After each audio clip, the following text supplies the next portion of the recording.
Hello friends, welcome to Magna tutorial YouTube channel. SSC అయితే super good news అయితే అందజేసింది మనకి. జనవరి 8వ తారీఖున 2026, 2027కు సంబంధించి ఎస్ఎస్సి క్యాలెండర్ అయితే రిలీజ్ చేసింది. ఈ క్యాలెండర్లో ఎన్ని పోస్టులు అయితే భర్తీ చేయబోతున్నారు, ఏ నోటిఫికేషన్ ఏ మంత్లో రిలీజ్ అవుతుందని క్లియర్గా అయితే ఎక్స్ప్లెయిన్ ఇచ్చారు. నేను ఇక్కడ ఈ వీడియోలో క్లియర్గా ఎక్స్ప్లెయిన్ చేస్తాను. అండ్ ఎగ్జామ్స్కి ఎలా ప్రిపేర్ అవ్వాలన్నది కూడా నేనైతే టిప్స్ అయితే చెప్పబోతున్నాను.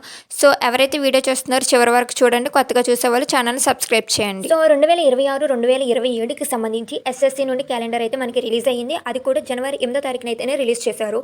టోటల్గా 90,000కు పైగా పోస్టులు ఉన్నట్టయితే అంచనా, 90,000కు పైగా. సో ఇది ప్రతి గవర్నమెంట్ ఎగ్జామ్స్కి ఎవరైతే ప్రిపేర్ అవుతున్నారో అటువంటి ఆస్పిరెంట్స్ అందరికీ ఇది పెద్ద బిగ్ న్యూస్, గుడ్ న్యూస్ కూడా. సో ముందుగా మనం ఎలా ప్రిపేర్ అయితే జాబ్ వస్తుందో కూడా నేను క్లియర్గా ఎక్స్ప్లెయిన్ చేస్తాను. ఫస్ట్ నోటిఫికేషన్లో ఏ పొజిషన్కి ఏ మంత్ అయితే నోటిఫికేషన్ రిలీజ్ అయ్యింది అండ్ ఏ మంత్ నుండి టైర్ 1 ఎగ్జామ్ అనేది అయితే స్టార్ట్ అవుతుంది అనేది నేను క్లియర్గా స్టెప్ బై స్టెప్ చెప్తాను. సో వీడియోని చివరి వరకు చూడండి. ఫస్ట్ ఎస్ఎస్సి క్యాలెండర్ 2026లో రిలీజ్ అయినటువంటి పోస్ట్ డీటెయిల్స్ అయితే ఒకసారి క్లియర్గా చూద్దాం. ఈ పోస్టులన్నీ నేషనల్ లెవెల్కి, అంటే మనకి సెంట్రల్ గవర్నమెంట్కి సంబంధించినటువంటి జాబ్స్ అనమాట ఇవి. దీంట్లో సిజిఎల్, సిహెచ్ఎస్ఎల్, ఎంటీఎస్, జేఈ, జీడీ exams and section post, sub inspector, Delhi police, constable, so stenographers, ఇలా చాలా రకాలైనటువంటి పోస్టులు అన్నిటిని ఈ ఎస్ఎస్సి పోర్టల్ అనేది కంబైన్డ్గా రిలీజ్ చేసిందనమాట. ఇక్కడ నేను క్లియర్గా అయితే మీకు ఎక్స్ప్లెయిన్ చేస్తాను. టెంటేటివ్గా రిలీజ్ చేశాడు డేటు అండ్ మంత్ ఎగ్జామినేషన్కి సంబంధించి. ఇక్కడైతే నేను క్లియర్గా ఎక్స్ప్లెయిన్ చేస్తాను. First notification and registration dates విషయానికి వస్తే ఇక్కడ ఎగ్జామ్ నేమ్ ఇచ్చాడు, నోటిఫికేషన్ ఏ మంత్లో రిలీజ్ అయ్యిందని ఇక్కడ చెప్పాడు, అండ్ ఏ డేట్ నుండి మనం ఆన్లైన్లో రిజిస్టర్ చేసుకోవాలి ఆ ఎగ్జామ్కి అన్నది అయితే క్లియర్గా ఇక్కడ మెన్షన్ చేశాడు అండి. మనం ఎక్కువగా ఎస్ఎస్సి అంటే CGL, JEE and CHSL, MTS ఈ పోస్టులు అయితే ఎక్కువగా చూస్తూ ఉంటాం. అండ్ సిపిఓ, ఎస్ఎస్సి, జీడీ ఈ పోస్టుల గురించి అయితే నేను క్లియర్గా ఎక్స్ప్లెయిన్ చేస్తాను. ఫస్ట్ దీనికి సిజిఎల్ చూసుకుంటే మార్చ్లో నోటిఫికేషన్ రావడానికి పాసిబిలిటీ ఉందని అది క్లియర్గా మెన్షన్ చేశాడు. అండ్ ఏప్రిల్లోనే మనకి ఎగ్జామ్ డేట్ అనేది స్టార్ట్ అవ్వచ్చు, ఆన్లైన్ రిజిస్ట్రేషన్ స్టార్ట్ అవుతుంది. సో ఎస్ఎస్సి, సిజిఎల్లో అండ్ జేఈ ఎగ్జామ్ వచ్చి మార్చ్లో దీనికి కూడా. అండ్ ఎస్ఎస్సి లాస్ట్ ఇయర్ ఏంటో ఫేజ్ 13 రిలీజ్ అయింది కదా, ఈ ఫేజ్ 14 ఐదైనా మార్చ్లోనే రిలీజ్ చేస్తాడంట. ఈ ఫేజ్ ఎగ్జామ్స్లో అంటే ఇప్పుడు సీజీఎల్లో అనుకో ఓన్లీ గ్రాడ్యుయేట్స్ అప్లై చేయాలి. ఈ సిహెచ్ఎస్ఎల్ అనుకో ఇంటర్ అనేది అయితే పక్క, అంతకన్నా ఎక్కువ క్వాలిఫికేషన్ ఉన్నా అప్లై చేయొచ్చు. ఎంటీఎస్లో అంటే ఓన్లీ 10th క్వాలిఫికేషన్ లేదా అబోవ్ ఉన్న వాళ్ళు అప్లై చేసుకోవచ్చు. కాకపోతే ఈ ఫేస్ నోటిఫికేషన్స్లో ఏంటంటే 10th నుండి పోస్ట్ గ్రాడ్యుయేట్స్ వరకు అందరూ అయితే అప్లై చేసుకోవచ్చు ఈ ఫేస్ ఎగ్జామ్స్లో అయితే. సో ఇది కూడా మార్చ్లోనే రిలీజ్ అవ్వడానికి పాసిబిలిటీ అయితే ఉంది. HSL, stenographer 2026, JHT, MTS, CPO, SSC, GD ఈ విషయానికి వస్తే ఈ CHSL, stenographer and JHT exams అనేవి అయితే ఏప్రిల్ నెలలో అయితే మనకి నోటిఫికేషన్ రావడానికి ఛాన్స్ ఉంది. అండ్ మే నెల నుండి మనకైతే స్టార్ట్ అయ్యింది రిజిస్ట్రేషన్ అనేది. సో అంటే ఒక్కొక్క దానికి 1 మంత్ గ్యాప్ ఇస్తూనే నోటిఫికేషన్ అయితే రిలీజ్ చేస్తాడు. ఫస్ట్ మనం ఫోకస్ చేసేది ఏంటి, సిజిఎల్, సిహెచ్ఎస్ఎల్, జీడీ, Delhi police, CPO exams, JEE exams ఇవి ఎక్కువగా చూస్తూ ఉంటాం కదా. వీటిని బేస్ చేసుకుని అంటే ఒక్కొక్క దానికి అట్లీస్ట్ 20 days గ్యాప్స్తో నోటిఫికేషన్ అయితే రిలీజ్ చేయొచ్చు, లేకపోతే అన్ని ఒక్కసారి రిలీజ్ చేయొచ్చు. ఏ విధంగానైనా పాసిబిలిటీ ఉంటుంది. చూసుకోండి, ఎస్ఎస్సి క్యాలెండర్కి సంబంధించి రిలీజ్ అయ్యే ప్రతి ఎగ్జామ్కి అయితే మీరు అప్లై చేయండి. ఇవి సెంట్రల్ గవర్నమెంట్కి సంబంధించినటువంటి ఎగ్జామ్స్.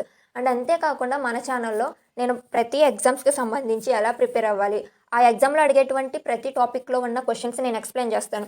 రీజనింగ్, జిఏ అంటే జనరల్ అవేర్నెస్, ఇంగ్లీష్ కూడా నేనైతే ఎక్స్ప్లెయిన్ చేస్తాను. సో డౌట్ ఉన్న వాళ్ళందరూ మన ఛానల్లో ఫాలో అవ్వండి, ఎలా సింపుల్గా క్లియర్గా నేర్చుకోవాలి. సో ఒక విషయం అయితే గుర్తుపెట్టుకోండి, బట్టి పడితే మనకైతే ఏది రాదు. మనం సబ్జెక్ట్ని అర్థం చేసుకుంటేనే చదవగలం. బట్టి పట్టేసి ఇన్స్టిట్యూషన్లో జాయిన్ అయిపోయి సంవత్సరాలు వేస్ట్ చేసుకోవడం కన్నా ఫస్ట్ సబ్జెక్ట్కి మనం అడాప్ట్ అవ్వాలి, సబ్జెక్ట్ మనం నేర్చుకోవాలి. సో ఈజీగా ఎలా నేర్చుకోవాలనేది నేనైతే ఎక్స్ప్లెయిన్ చేస్తాను నా ఎక్స్పీరియన్స్తో. For example general awareness topic తీసుకున్నాం, దీంట్లో పాలిటీ క్వశ్చన్స్ అడుగుతారు, జియోగ్రఫీ క్వశ్చన్స్ అడుగుతాడు, అండ్ కరెంట్ అఫైర్స్ ఉంటాయి, స్టాటిక్ జీకే ఉంటుంది, అంటే ఆర్ట్స్, కల్చర్ ఇవన్నీ క్వశ్చన్స్ ఉంటాయి. ఇవన్నీ క్వశ్చన్స్ ఫస్ట్ మీరు నేర్చుకున్న సబ్జెక్ట్లోది మీరు ఏ క్లాస్ అయితే వింటున్నారో, ఏ మెటీరియల్ అయితే ఫాలో అవుతున్నారు, ఏ ఇన్స్టిట్యూషన్కి వెళ్ళినా కానీ వాళ్ళు చెప్పే ఓన్లీ మెటీరియల్స్ పీడిఎఫ్స్ని ఫాలో అవ్వకుండా మీరంటూ మీకు సొంతంగా నోట్స్ అయితే ప్రిపేర్ చేసుకోండి. చాలా బెస్ట్. మనకు అర్థమైంది, మీకు అర్థమైన భాషలో మీరు రాసుకోండి. ఎగ్జామ్కి వెళ్ళేటప్పుడు లేదా 1 weekలో ఈరోజు చదివిన చాప్టర్ని అలా రివైజ్ చేసుకుంటూ ఉంటే మన నోట్స్ మనకి బాగా అర్థమవుతుంది. నా ఎక్స్పీరియన్స్తో చెప్తున్నా. సో రన్నింగ్ నోట్స్ అనేది అయితే మెయింటైన్ చేయండి. మీరు ఏమన్నా నేర్చుకోండి. ఇప్పుడు కరెంట్ అఫైర్స్ ఉన్నాయి. వాటిలన్నిటిని రోజు రాసుకోండి. నేను మన ఛానల్‌లో వీక్లీ కరెంట్ అఫైర్స్ అయితే అవైలబుల్‌గా చేస్తాను. ఇఫ్ ఇన్ కేస్ మీకు కావాలంటే మీరు ఆ పీడీఎఫ్‌గా కూడా రాసుకోవచ్చు. సో, నేను ప్రిపేర్ అయ్యేవన్నీ మీకైతే ఛానల్‌లో పెడతాను. సో, ఇదైతే బెస్ట్ నోటిఫికేషన్. దీన్నైతే ఎవరు మిస్ చేసుకోవద్దు. ఈ ఇయర్ ఎలాగైనా గానీ గవర్నమెంట్ జాబ్ కొట్టాలి. సో, ఎవరైతే రియల్‌గా కన్సిస్టెంట్‌గా అండ్ స్ట్రాంగ్‌గా ఉన్నారో అలాంటి వాళ్ళందరూ అయితే ఈ జాబ్ పక్కా కొట్టగలరు. సో, మీ మీద మీరు నమ్మకం అయితే కోల్పోకండి. నేను ఛానల్‌లో అప్లోడ్ చేసే ప్రతి ఛానల్‌నైతే వీడియోనైతే చూడండి. ఏవో నాకు వ్యూస్ వచ్చేయాలని కాదు, కానీ అక్కడ నేను ఎలా ప్రిపేర్ అవుతున్నానో ఆ క్వెషన్స్ అన్నీ పెడుతున్నాను. If in case A exams జరుగుతున్నాయో ఆ ఎగ్జామ్స్ బేస్డ్ క్వెషన్స్ ఏ ఇయర్ అడిగారు అన్నది కూడా నేనైతే మెన్షన్ చేసి ఎక్స్‌ప్లెయిన్ చేస్తున్నాను. సో, ఫర్ ఎగ్జాంపుల్ చాలామంది తెలుగు మీడియం చదివిన వాళ్ళు ఉంటారు. ఇంటర్ నుండి ఇంగ్లీష్ మీడియం చదివినా కానీ మన బేస్ ఏంటి 10th వరకు ఏ మీడియం చదివామో ఆ మీడియంలోనే ఎక్కువగా సబ్జెక్ట్ అర్థమవుతది కొంతమందికి. నాలాంటి వాళ్ళు ఇప్పుడు మీరు సబ్జెక్ట్ మీకు ఏ లాంగ్వేజ్ కంఫర్టబుల్లో ఆ లాంగ్వేజ్‌లోనే సబ్జెక్ట్ నేర్చుకోండి. మనకి సబ్జెక్ట్ ఉంటే మనం ఇంగ్లీష్‌లో ఇచ్చినా గానీ రాయగలం. ఇప్పుడు ఫర్ ఎగ్జాంపుల్ గ్రూప్ ఎగ్జామ్స్ ఉన్నాయి. దాంట్లో మనం ఏం రాయాలి? డిస్క్రిప్టివ్‌లో రాయాలి క్వెషన్స్. మనకి అసలు ఆ సబ్జెక్ట్ అనేది ఇంగ్లీష్‌లో బట్టి పట్టి చదివినా గానీ గుర్తుండదు. మనం అర్థం చేసుకుంటేనే రాయగలం. సో, ఇదైతే బెస్ట్ నోటిఫికేషన్. ఎవరు మిస్ చేసుకోవద్దు. అండ్ మేఘ్నా ట్యుటోరియల్ ఛానల్ ద్వారా మీకు ప్రతి గవర్నమెంట్ ఎగ్జామ్స్కి సంబంధించి మెటీరియల్స్ నోట్స్ అయితే అవైలబుల్ చేస్తాను. ప్రతి వీడియో అప్లోడ్ చేస్తాను. సో, ఇంట్రెస్ట్ ఉన్న వాళ్ళు ఛానల్లో అప్లోడ్ చేసి ఇన్ఫర్మేషన్ అయితే యూస్ చేసుకోవచ్చు. సో, ఎగ్జామ్స్లో అడిగినటువంటి క్వశ్చన్స్ ఎగ్జామ్స్లో రావడానికి పాసిబిలిటీ ఉన్న క్వశ్చన్స్ అయితే ఎక్స్ప్లెయిన్ చేస్తాను. అండ్ ప్లీజ్ ఎవరైతే వీడియోస్ అయితే చూస్తున్నారో ఒక్క చిన్న లైక్ చేసి ఛానల్ని అయితే సబ్స్క్రైబ్ చేసుకోండి.